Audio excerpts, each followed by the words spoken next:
Well, hello everyone. The Ontario Gardener here, back with some extreme automation, teleporter automation, pizza automation. I'm sure how you would say it. Now, what you see before you is a bit of artwork here. So the question always arises is, can you use teleporters for things? Or what can you use teleporters for? You can use it for a lot of things. Now, is this setup anywhere practical? Maybe. This is my kind of compact or less than compact pizza automation, pizza bases. You have to follow along here with my mouse here because I'm not going to be rebuilding this for the guide. So you have your cheese going into your conveyor mixer. It could be a regular mixer, doesn't matter. Grabber afterwards into a combiner. You have your oil going into the combiner. You have your flour down here going into the mixer, which will make a dough ball. As soon as the ball is completed, the oil will combine onto it, which makes the pizza crust. That crust then goes into the freezer. Now, having a smart grabber here prevents any issues going through here. Smart grabber will only pick up unfinished or uncooked whole pies. Or cheese pies, I guess you would say. So you have your cheese being combined onto it, your dough here, and then here I have a rapid mixer just to keep up with the speed of everything else. I have a rapid mixer. Again, you could use a conveyor mixer if you want, but I find a rapid mixer works just as well because it has to do the chopping action twice. It chops the tomato into a tomato slice and then also puts it into the sauce, and that all is combined into here. And then this is the freezer's here, so at the end of your day, we'll move up here in a second. At the end of your day, you always have one ready to go. And then you have your smart grabber going to a teleporter. Now, let's go up here. I can go this way, I guess. So, from the teleporter, you have your pizza crust, uncooked cheese pizza crust coming in. And if you remember, pizza, as of now, has 3 toppings. It has mushrooms, it has onions, and it has plain cheese. So the way that the system is set up is the teleporter brings in the uncooked dough. It'll go right to the middle slot here. Follow my mouse along. Goes right to the safety hob. Goes right to portioning from the safety hob, which usually that's a no-no in terms of having stock backed up. But the way around that is you have your prep stations, and these are frozen prep stations. You could use regular ones, but again, if you use frozen prep stations in the beginning of the day, you're going to have 1 whole pizza of each type plus a cheese down here ready to go. Now, if you don't want to do it this way, you could put freezers in line here somehow, or you could put freezers back here. But again, this is my method of doing this. This is pretty compact, as it were. I guess you could put these on this side, these 3 on this side, but then again, you still have these sticking out. You could put this up here to make it a bit more compact. But again, this isn't about being compact. This is about showing you the limits or the possibilities, pushing the limits of what teleporters and automation can do. And I will turn this whole system on in a minute here. Again, the plain cheese goes right to here, cooks, portioned, frozen prep. This one here goes up to the top, gets combined with a mushroom because you have to chop the mushrooms just as the onions. Gets combined right on the hob, which is not a problem. You can combine it on the hob because there's nothing going after the hob. And the hob will not start cooking the pizza until the mushroom is on it because it's an added ingredient. And because the way the teleporters work, by the time this system is up fully functional, your mushroom is already here. Now, if you are concerned about this, you could put the combiner facing into the grabber, which would do the same exact thing, but I've tried this setup many times and it works flawlessly. Again, the onion is the same thing. Again, you don't have to have conveyor mixers here. I'm just having them to demonstrate to save a bit of space, but you could configure this a bit better to have corner grabbers as rapid mixer, which is not necessary. You could even use a heated mixer for this because the onions and the mushrooms won't cook. So they will just sit here. So if you have a heated mixer, use a heated mixer. It doesn't matter for this step. Now, these are all combined onto here. Now, let me run back. The brains of the operation is kind of here.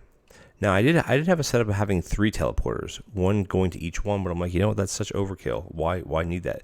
You can get away with this with 1 teleporter. And the thing is, if you have a large enough restaurant, which part of this is cut off, if you have a large enough restaurant, you could have all of this in one area, or you could have all of this down here, and you could teleport the frozen or the cooked pizzas that are portioned right up to here or something like that. But again, demonstration purposes, you can interpret this as you like.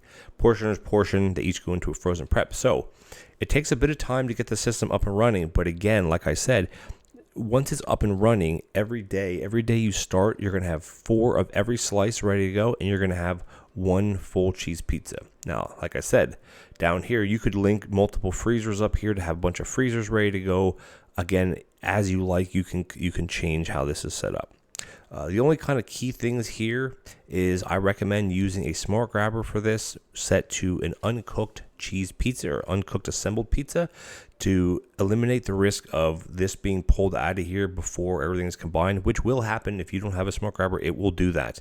And then that will cause a disaster, because then you're going to have to run all the way around and pick things up, etc., etc. And once things get into the system up in here, these three, or this one at least, and this one, the middle system, you can't touch these because you can't access any of these three things. So if something gets messed up in here, this piece here is never going to work, and you're not going to have cheese pizza. But anyway, let's turn this system on. Again, you go hit your escape menu, you go to practice mode, and there's going to be a lot of ding and donging around. But let's just watch the magic happen. So you watch the bottom, the dough is being made. Boom, instantly, boom, boom, instant, instant, instant. The cheese can't get put on until the sauce is on, mind you, which is why it sits there. But look how instant it's going now. They're going in there.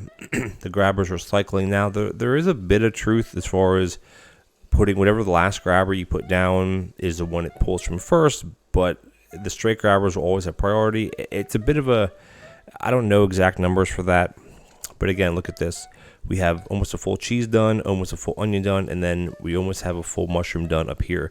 The mushroom is getting done last because it's the last one that got a cheese one. But as you see, everything's backing up. By the time your first ones are backing up, your first pizzas up here, this system is already backing up here. Like, as you can see, everything's backing up before these are even cooked. Yeah, so like this is pretty flawless. And then here you obviously have the teleporters. The way teleporters work is you can have, when this dinging stops, which should be now. There we go. The way teleporters work is that a teleporter, you could occupy both slots of a teleporter if you have some sort of auto setup like this.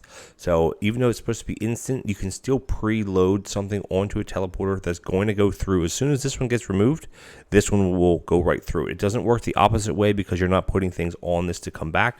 I don't know if I could demonstrate it. Maybe a little bit here. If I could pull all these slices off. I don't know if I'll be able to get all the slices off. And there we go. So it instantly went. You saw it right here. This instantly went. This one's going to back up. And yeah, up here, there's no smart grabbers for anything. You could use a smart grabber for here if you really wanted to. You could use smart grabbers for here to set to this type of pizza if you want. Again, it's not necessary. These could be smart grabbers, because some people say, well, can you use smart grabbers instead of regular grabbers? And for most things, yes, you can. Everything down here could be smart grabber as long as they're set, even at the bottom here, as long as they're set properly. Set to cheese, set to oil, set to raw flour. This one would have to be set to regular tomatoes. This would have to be set to sauce. And then this one obviously is the one that I recommend having a smart grabber for. But again, use smart grabbers. It doesn't matter. The way smart grabbers work initially, if you get a brand new smart grabber, if you set it here, it's going to grab whatever the first thing it sees, and it's going to program itself to that. So if you use smart grabbers everywhere in here, whatever the first thing it's going to see, which here it'll be, onion, here it'll be regular cheese, here it'll be mushroom, it'll set it to that.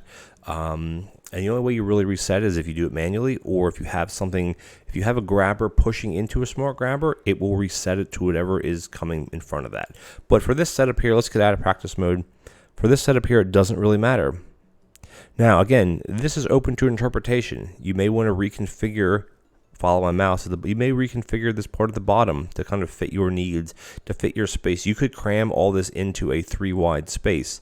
Could you cram it into a 2-wide space? Yes, but it would end up taking up like this whole hallway. But again, it is possible to do a 2-wide setup for this. It just takes a bit more configuring and a bit more, grabbers and conveyor belts, etc., etc. So anyway, guys, I'm going to call this, advanced extreme automation, because that's kind of what it is. And I will have more guides out, or more tutorials out showing off how you can really ramp up your production for late game, or if you just have a big map and you just want to mess around with automation, or potentially when sandbox mode comes out, which I don't know when that's going to be, but nonetheless, these are some of the designs that I really enjoy putting together for you guys. So people see this and say, wow, I didn't know you could do that. And guess what? You can. Like I've always said in automation videos, you can automate every single thing in the game except beans. You can automate potato salad. You can automate ice cream to a point. Not very practical, but you can do it, kind of. And yeah, potato salad you can do, which, mind you, that video will be coming out probably in the next week or so, how to automate potato salad. Is it viable? Is it worth it? No, but it can be done. Of course it can be done. All right, guys, thank you so much for joining me. Also, at the time of recording this video, I hit 5,000 subscribers on YouTube. So for everybody who subscribed to my channel, thank you so much. If you're not subscribed and you're watching this video, please consider leaving me a subscribe. It takes one click. You can turn notifications off. It doesn't matter. As long as you give me a sub, that'd be so helpful for me. And as always, I stream on Twitch on Monday and Wednesday evenings, typically around 9 p.m. Eastern Time, doing PlateUp or various other games like GeoGuessr and Factorio, etc. So thank you so much for the support. Please consider giving me a like and a comment to the video. I always respond to all my commenters either with a thumbs up, a heart, or a personalized comment right back. I love interacting with my fans. You can also find me on Discord and also in the PlateUp Discord as a community support member. And feel free to ping me anytime if you have any questions. Thank you so much for joining me, and I'll catch you in the next extreme automation tutorial. Take care now.